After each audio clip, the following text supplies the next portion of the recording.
Connaissez-vous des chansons à double niveau de lecture? Sans aucun doute, oui, c'est un genre très répandu dans la variété française. Puisque tu pars de Jean-Jacques Goldman, Je vole de Michel Sardou ou Les Sucettes de France Gall, tant de titres que l'on peut interpréter comme on le veut selon la grille de lecture que l'on choisit. Quoi qu'il en soit, aujourd'hui nous allons parler d'une chanson d'amour, mais pas n'importe laquelle. Une chanson d'amour à double sens entre la France et l'absence de la femme aimée. Vous l'aurez compris, analysons Lettre à France de Michel Polnareff.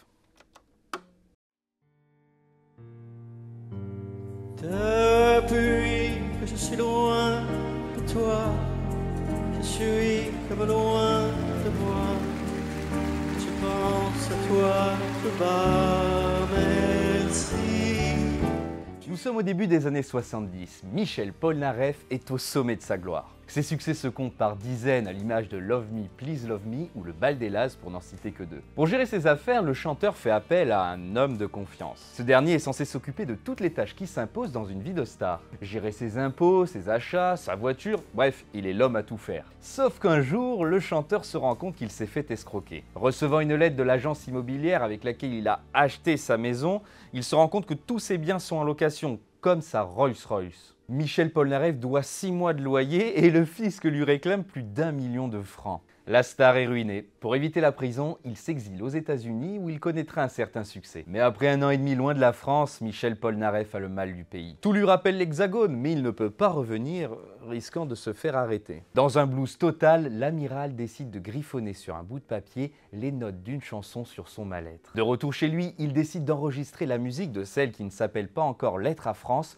et envoie la cassette à son parolier fétiche, Jean-Loup Dabadi. Et c'est là que la magie va opérer. En effet, le célèbre parolier décide d'écrire une chanson à double grille de lecture. La première sur un homme loin de la femme qu'il aime et la seconde sur le blues de la France éprouvé par Michel Polnareff. Lettre à France est née. Écoutez. Tu es aimable de moi, je suis à des années de toi. C'est ça être là-bas.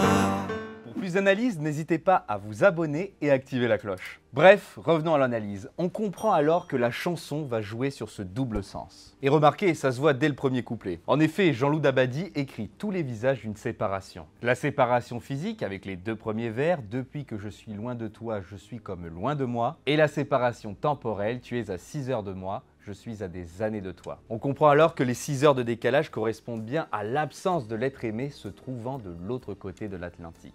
Michel Polnareff, qui était exilé aux États-Unis, est à 6 heures de la France. Mais le double sens de la chanson nous fait également comprendre que l'être aimé peut se trouver de l'autre côté de l'Atlantique, séparé par un océan, en Amérique du Nord ou en France. On touche là le premier exemple du double sens magnifique de Lettre à France. Puis dans un second couplet, Jean-Loup Dabadi évoque tous les souvenirs et toutes les fois où ces derniers émergent dans la tête de Michel Polnareff. On voit bien qu'il est bercé par les images de la France ou de l'être aimé. Comme un amoureux en manque de sa dulcinée, Michel Polnareff évoque les photos qu'il retrouve dans les journaux, les musiques qui lui font penser à elle et les chimères qu'il se fait. Je vis en chimérique est certainement le vers le plus beau de Lettre à France. Il synthétise tout le mal-être d'une séparation amoureuse et l'espoir de retrouver la personne que l'on aime dans ses rêves. Et toujours dans un double sens de lecture, les chimères de Michel Polnareff lui font espérer retrouver la France. Le troisième couplet met en lumière les doutes de l'amiral sur la possibilité de retrouver la France ou encore une fois l'être aimé. En effet, il dit qu'il lui est infidèle puisqu'il est exilé aux États-Unis,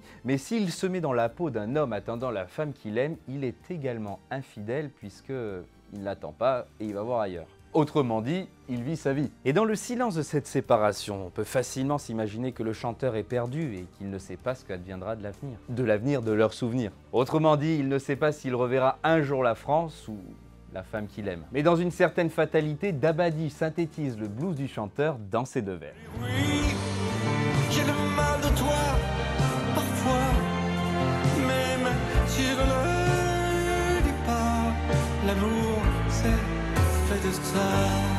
Enfin, Jean-Loup Dabadi termine la chanson par 3 vers. Oui, j'ai le mal de toi parfois, même si je ne le dis pas, je pense à toi tout bas. Bon, eh bien, que rajouter de plus? Nous sommes bien dans une chanson où le chanteur est terriblement triste. Triste d'être éloigné de la France, et triste d'être à 6 heures de la femme qu'il aime. De plus, les souvenirs du passé se mêlent à l'absence de l'avenir. Mais il y croit quand même en disant plusieurs fois dans la chanson « N'oublie jamais ça, toi et moi ». Alors que penser de Lettre à France de Michel Polnareff? Je dois vous avouer qu'avant de me pencher sur la chanson, je pensais que c'était simplement un titre où le chanteur évoque la séparation avec la femme qu'il aime. Comme bon nombre d'entre nous. Une merveilleuse chanson comme la variété française en compte par dizaines. Mais en analysant ce titre, on se rend compte que Lettre à France, c'est bien plus que ça. On se rend compte que cette chanson est une déclaration d'amour à la France que Michel Polnareff a été forcé de quitter. La musique est tout simplement magnifique et les paroles de Jean-Loup Dabadi sont d'une subtilité remarquable. Qu'on l'écoute comme un titre en pensant à l'être aimé exilé de l'autre côté de l'Atlantique, ou comme une chanson évoquant le blues et le mal du pays,